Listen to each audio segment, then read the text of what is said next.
Kids, you're back. I guess I'm feeling 7 to 11 of you are still there. The rest of you I'm not sure about, but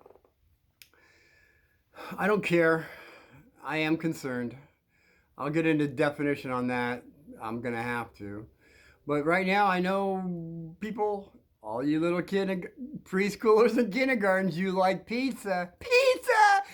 We want cheese pizza! And, when you scream that out, usually your parents or guardians will always say, pizza sounds pretty positive.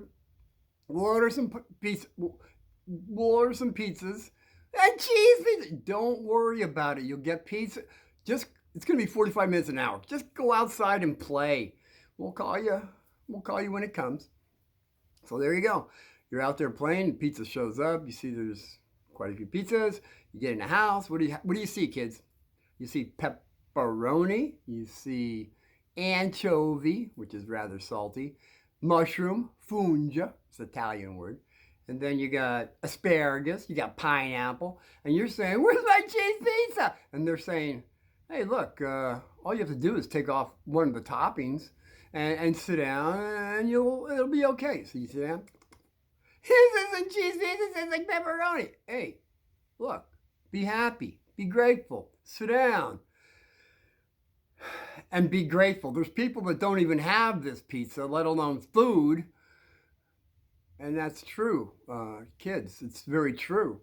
So when food is put before you at the table, you sit down and you be grateful for it. That's all. I know you're not thinking it's planet terrific. You think it's planet terrible because you're tasting pepperoni or mushroom or fungia. You're tasting everything except the cheese. You're tasting other things. And kids, that's the way it is. When you're young like that, preschoolers, kindergartners, your tastes change as you get older.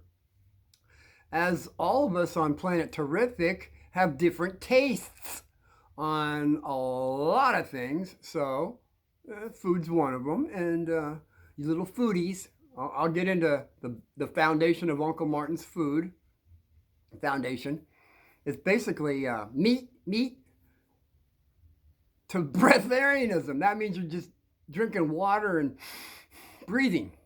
That'll be another story. There's stuff in the middle. I'll have to get to that because I have to. I don't want to. It's a touchy situation. It's such a touchy topic. And you know how Uncle Martin feels about touchy topics. I just soon leave him alone, all right? I'm trying to, but food's pretty important. So just put it on the back shelf. Well, speaking of pizza, it was like 8th grade. It was right after 8th grade graduation. And I get out of the class. I get out of the hotel. The apartment that Mom and I are in, go up Mercer Street. I'm going up to Main Street to get some pizza. I think it was cheese pizza, as a matter of fact. Well, I'm walking up pretty briskly. Off to the left, there's this long basketball court, but it only has 2 baskets. As I'm walking, I see a big kid, and I'm not walking so fast. He's playing basketball by himself. And by the time I get to the end of the chain link fence, I look over. He's looking at me. He's big. And, he's the biggest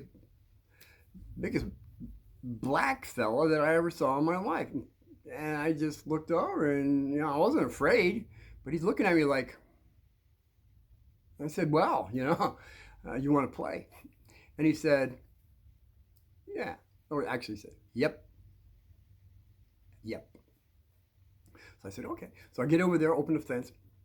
I don't believe we shook hands or anything, but he said, "What do you want to play?" I said, "What can we play? Let's play around the world. Let's play horse.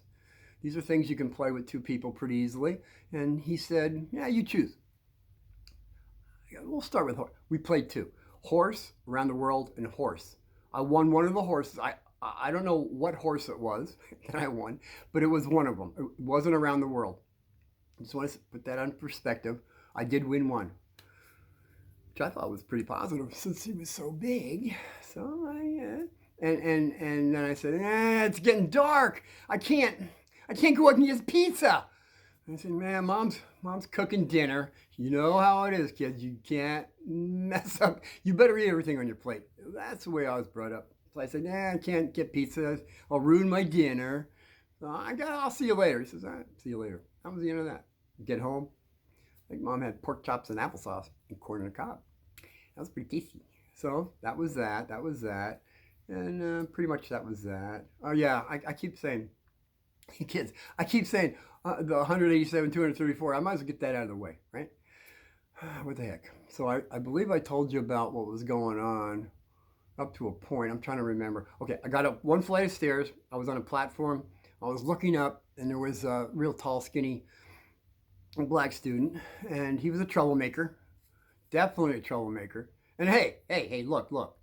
Anybody can be a troublemaker. You're black, you're white, you're yellow, brown, or red. I guess you could be blue and green, but I haven't seen these guys around. I wish you guys, Ollie Humphrey, come on out. Well, maybe you should stay hidden a little bit more. Maybe. I'm looking up at Bradley, and he's smiling like a Cheshire cat. That was the one in Wizard of Oz, right? No, it was the other one. Alice in Wonderland. That big fat cat. That smile. He had one of those smiles on. I'm thinking, what is he smiling at? So I walk straight up the stairs, and I get up to him. I was gonna go around. I wasn't gonna break rule number 1. I was gonna go before I could go around him. He pushes me. I'm going backwards down the stairs, and I was thinking, boy, kids, if I didn't learn rolling or tumbling, the mats, you go forward and then you have to roll backwards, land on your shoulder and all that, blah, blah. If I didn't have those techniques, kids, I could have gotten really hurt. So now as I'm rolling down, there's a big, tall, white teacher looking at me, not trying to catch me. And I'm thinking, he's obviously seeing me. Why isn't he So my back is against the wall. My feet are straight out. I'm looking up. And the teacher, I'm thinking, you know what I'm thinking? I'm thinking that teacher's going to say, hey, Bradley, you got detention. And he didn't say that. I thought maybe he was, maybe he was going to say, you got suspension. He didn't say that. I thought maybe he was going to say, you're excommunicated. Remember, I can't think of it. When you don't come back to school again. He didn't say that. I saw fear in the guy's face. Fear. And then we can always tell fear. You can see it and feel it. I know. We're telepathic and we're empath. We can do, all of us can do that. Some of us a little better than others, kids. But I think, some mouse out there knows what I'm talking about. So the guy takes off to the left. My dad would have said one of those things. So I'm looking up at Brad and he's going, which we all know, after school, it's you and me or the gang. And I'm thinking, I'm on my back looking up, I'm laughing. What a goof. I got detention. See, I forgot about it. It was the first day, second day. I guess it was by the second day. See, the first day, so I heard that, gosh, what was it? There was a first, Tucky that's when he got surrounded and he was put in the hospital. I didn't know it was Tucky until 5 years later by Tom. He didn't tell me about that. So I was in the principal's office. I get in detention. I guess, you know what? I guess it was the first day it was okay. So it was something, no, I was in the principal's office the second day. So the second day, whatever I did, the principal says, you've got detention. So the next day would have been Wednesday. So that was the day I had to go to detention. So my back is against the wall. I'm like, yeah, I got detention. It's a push to where you don't have to fight anybody normally. So I get up the stairs and go in a homeroom, and over the intercom is normally for the days that I was there, the first couple of days there was a male, it was the principal. It was a male white voice coming over, blah, blah, blah. I never listened to it anyway. And this day that I got pushed down the flight of stairs, I'm in a homeroom, and it's not the teacher, the principal. It's a female black voice. She's saying, I think I told you about that, but I'll have to go over it just to make it clear. It's bats and chains. taken over those three areas: principal's office, cafeteria, library. Again, I could care less about the any of those places. As you remember, I didn't care for any of those places. So after that, 10 demands. 10. They have 10. The kids have 10 demands. We want Black history. And I said, yeah, really? You want Black history? I don't have a problem with that. But make sure it's true Black history, and you're not getting some untruth Black history. This is what went through my mind. Because I remember, I didn't tell you, the fourth grade when I'm just saying, it had happened to me earlier when I was in my fourth grade. Then a lighthouse went off, and boy, I'll tell y'all, it wasn't a light bulb, it was a lighthouse, and it was a boatload of information that we will go over, but put it on the back shelf. The rest of the day went normal, just totally normal, like any other day. It was like, even though those three places were taken over by bats and chains, by the kids. Well, they had some. Oh, the other thing was, we want better food in the cafeteria. Absolutely, I'm down on that too. I swear, I don't know what the other 8 rule requests were. I'm trying to get a hold of Tom. He's not getting back to me. I just wondered, is he my friend? Well, I think so. I don't know. And so the rest of the day went normal. I went to detention. I'm sitting in detention, and the teacher's right in front of me. He's looking at me like real mean. I'm thinking, well, I didn't do anything. I know I'm in detention, but why are you looking at me? And then all of a sudden, Bradley's going by the window. And, kids, when that happens, if they keep doing it, or even if they start doing it, they're trying to intimidate you and give you fear. Well, you know how I feel about fear, so I kept looking at him, and I think he got upset at that. So it was like 3 times he did it. I still was smiling. And it didn't take too long before, by the way, I'm now looking at the teacher after Brad goes by, and he's not looking at me mean anymore. As a matter of fact, he puts his head down, and I thought maybe he's reading a book. He didn't have a book. Maybe he's meditating. So it's all done. I'm the last one out for some reason. I guess everybody was in a shuffle to get out of there. And now I'm going off to the left, and I see a couple kids blocking the exit. So I go down the hall a little bit. I'm up the stairs just a little bit, and I see more kids blocking down the door. They've blocked the doors for me to go out there. And then I look down the other way, and there's more kids. And then I said, well, it looks like out the front doors is okay. So Uncle Martin pushes open the doors, and I see 187, 234 Black students pretty angry looking at me. And I swear I kept no fear. That stupid story went through my head, that I told you about Pluckham in New Jersey. But that was like that. It didn't last. That was a second. 3 seconds. 1, 2, 3. 3 seconds. And then I was thinking, man, it looks like I'm going to have to go to rule number 4. Oh, boy. So I look over to the right, and there are a bunch of big kids. And I look over here, and then there's big kids. And then that one guy that stood out, it would happen to be the guy I was playing basketball a month later before summer there, when 8th grade got out. So it's been a while now since I haven't seen a guy. I didn't even know we went to that school. So I'm thinking, oh man, I got to go to rule number 4 and go over and knock this guy out. A couple days I was there or whatever, I knew that this guy's name that I recognized playing basketball with, his name was Moon. Well, it made sense. He was the biggest black fella that I ever saw, and to this day, I don't believe anybody was bigger than him. I mean, big shoulders. He was taller than Uncle Bo. He was 6'5", Uncle Bo. So this guy was up there. And now I'm thinking, I got to go over and knock him out. Gosh, is there any other way? I'm thinking, well, I can give this a shot. So I walked down the steps, and I thought, well, maybe I don't have to deal with the guy. Maybe Bradley and I can just do this. And I got about half a car length away from Brad, and Brad's going.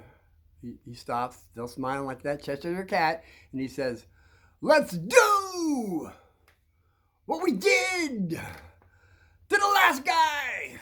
And everybody And the big Leo sign, it was a big Leo sign. It went like this and then out that way, all the way down to the fence. So it was a big Leo sign. Now I'm thinking about it. And I said, what did they do? That was Tucky, but I didn't know it was Tucky. And I didn't know how long he was in the hospital until 5 years later from Tom. He says, yeah, that was Tucky that they circled that first day.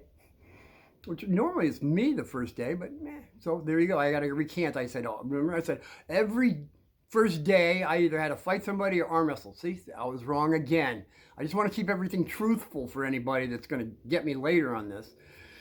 So now at that point where when he said that, let's see where I didn't know that Tucky was the guy, and he was 2 weeks in the hospital. All I know is this guy's in the hospital. That's all I knew at the time. So now I'm reassessing. Well, if somebody went in the hospital, that's not a positive.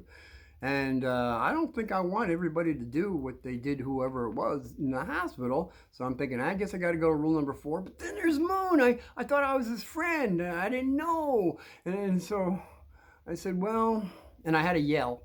I had to yell his name. There was too much hoopla going because that's what they were going. After he said that, they all went, yeah! They were in agreement, and it sounded like they were a big lion or something. They were going to eat me up. And I said, no, I don't want to do that. So I said, well, I had to yell, Moon! And then everybody shut up because they were wondering who this white guy is, knowing Moon, which that was inquisitive enough. It was sort of like a pin drop. Like there was an old commercial. It's called E.F. Hutton. I don't know where that guy went, but it was E.F. Hutton. Everybody's busy, and then somebody says something to E.F. Hutton, and they stop. It's exactly, and they were waiting for E.F. Hutton to say something. And then after he says something, everybody gets busy again. That was the commercial. It seemed like the commercial because everybody stopped like a pin. And now after I saw I didn't have to yell so much, I said, hey, Moon. And then I said, this is only between Bradley and me, right? And it was, I swear, it seemed like it took half an hour, but it was only like 11 seconds. It seemed a lot longer. Now, in hindsight, I was thinking, not then, hindsight, I was thinking, why did this guy take so long? This is like last week, actually, it was yesterday. I was thinking, why did he take so long? And then I realized that Moon was assessing in his mind what kind of character I was. Not a character. What kind of character I had. And he must be reassessing that, well, a month ago or so, I was playing b-ball with him. And he must have assessed that we were playing, I did win one, but he must have thought, this guy doesn't seem like he would have done something negative like Tom did with the salt that I didn't know about until 5 years later. See, all this stuff's coming together, kind of. And I didn't know that until 5 years later. So he was, and he came up with the right answer, kids, because he knew by my character that I wouldn't do something that negative. He could tell just by those games of b-ball. It had to be, because his answer was, yep. Yep. Yep means yes. So now I can go talk to Bradley. And Bradley now has a different demeanor about him. But he knew that he couldn't run because now everybody in the circle, remember, there's going to be a fight. We're going to see a fight. So he knew the law. He knew he wasn't going anywhere. So he's going around like a Muhammad Ali. And I'm thinking, hey, kids, by the way, Muhammad Ali, I feel, is the best boxer. If somebody's got a different idea on that, just write me a note, okay? And tell me what you think is the best boxer. I think it's Muhammad Ali. Oh, boy. I'm not trying to suck up anybody. I'm telling you the truth, how I feel. So he's jumping around. And I get, you know what, kids, it must have been the footwork. Because I'm looking down at the feet, and somehow he pops me in the head. He splits my lip open. I'm tasting blood. I'm looking down, there's blood on my shirt. The Sons of Hercules went through me. I said, oh boy, this kid's in trouble now. And I said to myself, okay, I've never hit anybody with all my might. I was always afraid to, and I still have never hit anybody with all my might. So I said, where am I going to hit this guy? And I said, well, okay. And I decided in the chest. So he was jumping around again, but I went over and I hit him right in the chest. He goes down on both knees. His head's right in front of me. Pop! I could have knocked him out. But I was thinking, yeah, it's really negative to do something like that. And it looks to me like when he went down like that, he didn't want to fight anymore. So he's looking up to me. And I said, you know, I can do a lot of things here, but I want to stay with, as far as I was concerned, I was going to let the split lip go and all the blood on my shirt. I figured, yeah, what the heck? I pull my hand out. He jumps up and grabs my hand. So we're shaking hands, smiling. I'm looking over here. Everybody's smiling. I'm looking over here. Everybody's smiling. And I said, well, that's great. Everybody's smiling. Then he wants to let go. And I couldn't let him go. It was something in me. I don't know if it was negative or not, but he didn't know how strong Uncle Martin was. So I had to squeeze a little more like Dad did when we dealt with Millstone. When we dealt with Raritan on the leader. So I did that little more.